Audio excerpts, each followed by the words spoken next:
Dans le message d'aujourd'hui, j'ai à cœur de partager avec vous quelques astuces pour être une maman un peu plus organisée et ce qui m'encourage au quotidien dans mes tâches ménagères pour la gloire de Dieu. Pour beaucoup d'entre nous, notre esprit doux et tranquille s'enfuit lorsque le linge s'empile, les objets sont éparpillés un peu partout, la cuisine est en désordre, les placards et les tiroirs sont un désastre et les enfants ou nos maris ne ramassent pas derrière eux. La vérité, c'est que la plupart des mamans fonctionnent tout simplement mieux dans une maison bien rangée et ordonnée. Habituellement, nos problèmes d'organisation se retrouvent au bas de la liste de nos priorités et au sommet de ce qui nous empêche d'avoir un esprit doux et paisible. Un jour, j'ai entendu ce conseil: réservez une partie de votre journée. 1 heure serait idéale, mais 30 minutes peuvent être efficaces aussi pour travailler sur les problèmes d'organisation. Lorsque le temps prévu est écoulé, arrêtez-vous.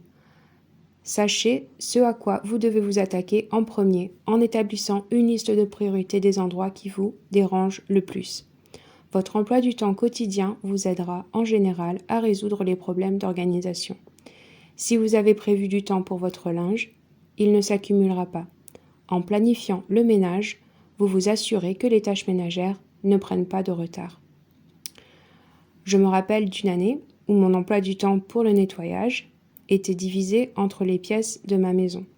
Donc, par exemple, tous les lundis, je nettoyais la cuisine, tous les mardis, la salle de bain, etc. Et ça m'avait beaucoup aidé. Souvent, je demande aussi au Seigneur dans la prière, le matin, de me donner de la sagesse pour savoir comment utiliser mon temps et aussi de m'aider à m'occuper de ma maison et de mes enfants, car ça m'arrive de manquer d'idées ou de direction. La Bible dit dans Jacques 1, verset 5, « Si l'un de vous manque de sagesse, qu'il la demande à Dieu, qui donne à tous, simplement et sans faire de reproches, et elle lui sera donnée. » Ça aide aussi de faire participer nos enfants aux tâches ménagères quotidiennes. Par exemple, j'ai appris à mon fils de 5 ans à vider le lave-vaisselle, à plier des vêtements, et c'est vraiment une bénédiction pour moi. Ça lui apprend aussi à être responsable et à apprécier un travail bien fait. Une autre chose qui m'aide à la maison, c'est de ne pas avoir trop de jouets. J'habite en Pologne et j'ai une amie qui m'a dit un jour que quand elle était petite, durant le communisme, elle n'avait qu'une seule poupée. Et que comme elle n'avait pas d'autres jouets, elle adorait cette poupée et elle en prenait grand soin. Et son histoire m'avait fait réfléchir et je me suis rendu compte que mes enfants sont plus reconnaissants et même plus calmes quand ils n'ont pas trop de jouets. Une autre chose que j'ai remarqué, c'est que quand il y a trop de jouets autour de mes enfants, ils se chamaillent plus facilement et s'énervent plus vite pour un rien. Souvent, je mets des jouets dans le grenier pendant quelques semaines ou quelques mois et ensuite je fais une rotation des jouets et les enfants sont toujours excités de rejouer avec leurs anciens jouets. De temps en temps, ça peut aussi être utile de donner les objets ou les vêtements que l'on n'utilise pas et aussi de faire attention à ne pas acheter des choses dont on n'a pas besoin. Parce que tous les objets dans la maison doivent être entretenus et donc demandent du temps et prennent de la place. C'est aussi important de faire attention à ne pas être distraite dans nos tâches ménagères par le téléphone ou n'importe quel autre écran. Si on se donne 30 minutes pour ranger une pièce, il faut s'y tenir sans distraction pour pouvoir être efficace. Au début de mon mariage, il y a beaucoup de choses que je ne savais pas très bien faire et le ménage en faisait partie. Par exemple, je savais comment passer l'aspirateur, mais ensuite, j'ai lu un livre de conseils pour les tâches ménagères et je me suis rendu compte que ma façon de passer l'aspirateur pouvait être 2 fois plus efficace si je mettais en place les conseils que j'avais lus. Et ça m'a beaucoup encouragée dans mon travail à la maison d'apprendre comment mieux faire mes tâches ménagères. Donc, si une d'entre vous se sent un peu perdue, ça peut être utile d'effectuer des recherches et d'apprendre différentes méthodes dans les domaines où vous avez des lacunes. Un autre sujet d'encouragement pour moi dans mon travail à la maison, c'est observer la création du Seigneur autour de moi.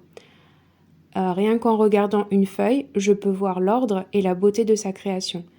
Et quand ma maison est ordonnée, pour moi, c'est une façon de représenter le Seigneur, un Dieu d'ordre et de beauté. Et bien sûr, ce n'est pas toujours possible de s'occuper de sa maison comme on le souhaite quand on a un nouveau-né ou quand on est malade, etc. Le travail à la maison, c'est vraiment quelque chose qui demande du temps et de la persévérance et c'est souvent difficile. Mais c'est une grande bénédiction pour nos familles quand on veille à la bonne marche de notre maison. Je trouve aussi utile de discuter des obstacles organisationnels avec mon mari et de lui demander des idées de solutions. Parce que nos maris nous connaissent mieux que quiconque, nous, notre maison et notre situation. Ensuite, les listes peuvent être une aide précieuse pour résoudre les problèmes d'organisation. Par exemple, avoir une liste principale pour les courses et une liste principale des repas préférés de ma famille, ça me fait gagner beaucoup de temps. Quand je dois faire des courses, j'essaie le plus possible d'avoir une liste de repas pour la semaine. Sur ma liste principale de courses, j'écris tous les ingrédients habituels dont notre famille a besoin chaque semaine et ensuite j'ai juste à regarder ce qui nous manque quand je dois faire des courses. Dans le livre de Tite, chapitre 2, la Bible commande aux femmes âgées d'apprendre aux jeunes femmes à s'occuper de leur foyer. Prions que le Seigneur nous aide à être des femmes de valeur qui veillent à la bonne marche de leur maison et qui ne mangent pas le pain de la paresse. Prions que le Seigneur nous aide à trouver des solutions à nos problèmes d'organisation. Efforçons-nous de ne pas être complaisantes dans nos maisons en laissant les défis organisationnels nous submerger. Faisons plutôt face à eux avec l'aide du Seigneur et surmontons-les.